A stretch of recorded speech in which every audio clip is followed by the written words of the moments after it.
Kisah Orang Kudus. Hari ini, tanggal 1 Mei. 1. Santo Yusuf Pekerja, pelindung para karyawan. Tradisi menuliskan pribadi Yusuf, suami Maria, sebagai seorang tukang kayu di kota Nazaret. Ia seorang bangsawan yang saleh dan sederhana. Darah kebangsawanannya mengalir dari Raja Daud leluhurnya. Kesucian dan kesalehannya terlihat di dalam ketaatannya pada kehendak Allah untuk menerima Maria sebagai istrinya serta mendampingi Maria dalam membesarkan Yesus, Putera Allah yang menjadi manusia. Kesederhanaannya terlihat dalam pekerjaannya sebagai seorang tukang kayu, dan cara hidupnya yang biasa-biasa saja di dalam masyarakat. Dalam pribadi Yusuf, pekerjaan tangan memperoleh suatu dimensi ilahi. Kerja meningkatkan harkat dan martabat manusia sebagai ciptaan Allah dan memungkinkan manusia turut serta di dalam karya penciptaan dan penyelamatan Allah.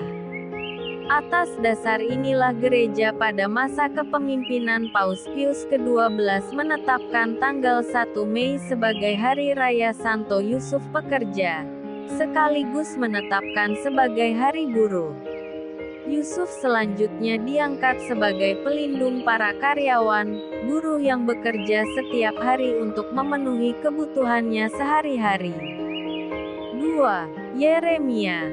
Nabi Yeremia lahir kira-kira pada tahun 650 sebelum Masehi di Anatot, dekat kota Yerusalem, termasuk wilayah kerajaan Yehuda.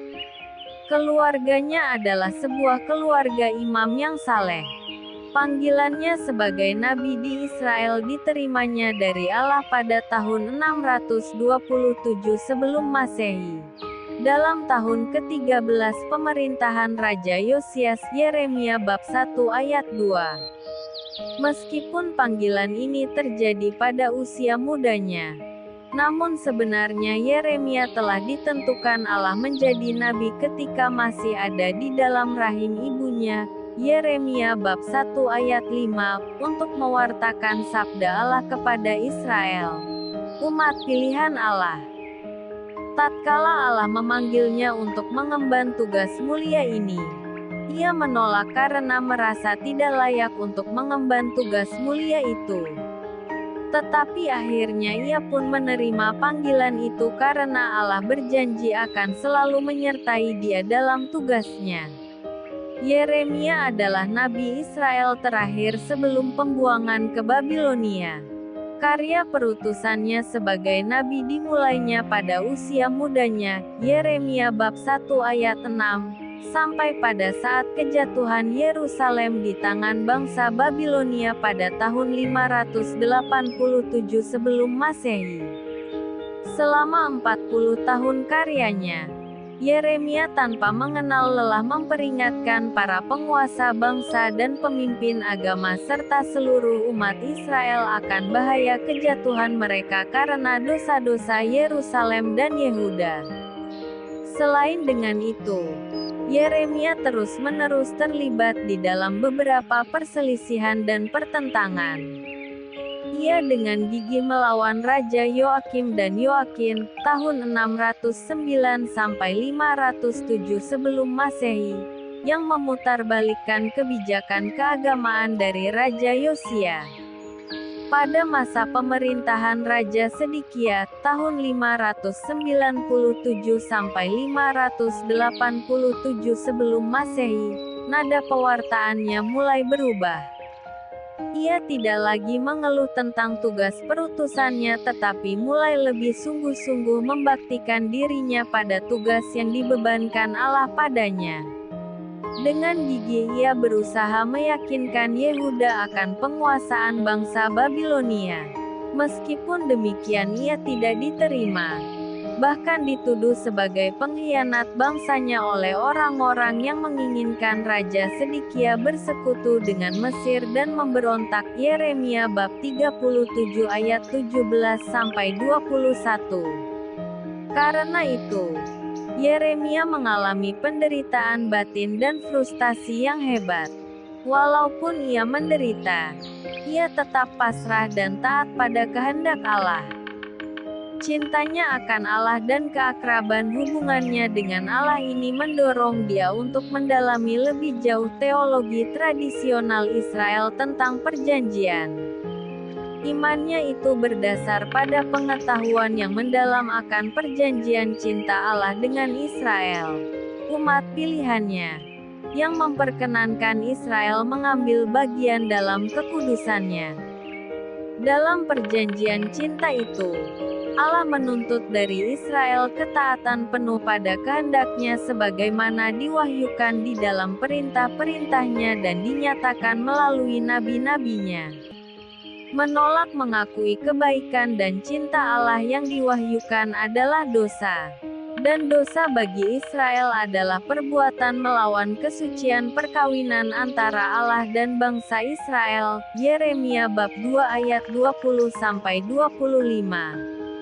Dosa mengakibatkan pengadilan Allah atas Israel untuk memurnikan mereka. Yeremia menyadari bahwa pengadilan Allah merupakan tahap awal pengampunan dan pembaharuan batin yang radikal. Dalam pewartaannya tentang malapetaka yang akan terjadi atas Israel, Yeremia menubuatkan suatu sisa kecil, suatu kelompok kecil umat yang tetap setia pada Allah. Yeremia bab 23 ayat 3 dan 4. Bab 30 ayat 10 dan 11. Bab 31 ayat 10-14. Sisa kecil ini adalah benih harapan di masa yang akan datang. Kepadanya Allah mencurahkan pengampunan dan belas kasihan-Nya. Dan dengannya Allah mengadakan suatu perjanjian baru. Yeremia bab 31 ayat 31-34. Allah akan menciptakan bagi Israel suatu hubungan spiritual yang baru dan mendalam, dan akan menuliskan hukum-Nya di dalam hati mereka serta tinggal di dalam hati mereka. Yeremia dengan tekun membantu perkembangan sisa kecil Israel yang saleh dari suku Yehuda ini karena mereka dengan sabar menantikan tibanya hari Tuhan yang menyelamatkan. Penderitaan Yeremia yang demikian hebat menjadikan dia sebagai tokoh lambang bagi Yesus Kristus. Yeremia, yang hidup penuh penderitaan, namun tetap pasrah dan taat pada kehendak Allah yang mengutusnya, menjadi lambang gambaran hamba Yahweh yang menderita sebagaimana diramalkan Yesaya bab 35. 3. Santo Peregrinus Laziosi, pengaku iman. Peregrinus Laziosi lahir di kota Forli, Italia pada tahun 1260. Ia menaruh kebencian besar kepada gereja Katolik. Ia pun termasuk salah seorang yang memusuhi Sri Paus di Roma. Dengan sifatnya yang keras dan kasar, ia melancarkan serangan terhadap gereja Katolik di wilayah Romagna. Awal kehidupannya sebagai manusia baru dalam iman Kristiani bermula dari tindakannya yang brutal terhadap Pastor Filipus Benizi tahun 1225 sampai tahun 1285. Diceritakan bahwa pada suatu kesempatan khotbah dalam rangka misi perdamaian yang dirancangkan oleh Sri Paus, Pastor Filipus ditinju hingga roboh oleh Peregrinus. Tetapi pastor yang saleh ini tidak memberikan suatu perlawanan balik kepada Peregrinus. Ia bahkan bangkit dan berdoa bagi Peregrinus serta memaafkan dia. Sikap Pastor Filipus ini menyentuh hati Peregrinus yang keras membatu itu. "Belum pernah aku menjumpai orang seperti dia ini," kata Peregrinus dalam hatinya. Lalu ia berlutut di hadapan Pastor Filipus dan meminta maaf atas perlakuan kasarnya itu.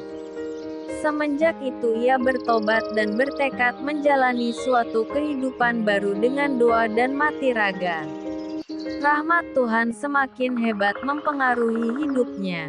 Pada suatu hari, Bunda Maria menampakkan diri kepadanya dan menyuruh dia pergi ke Siena.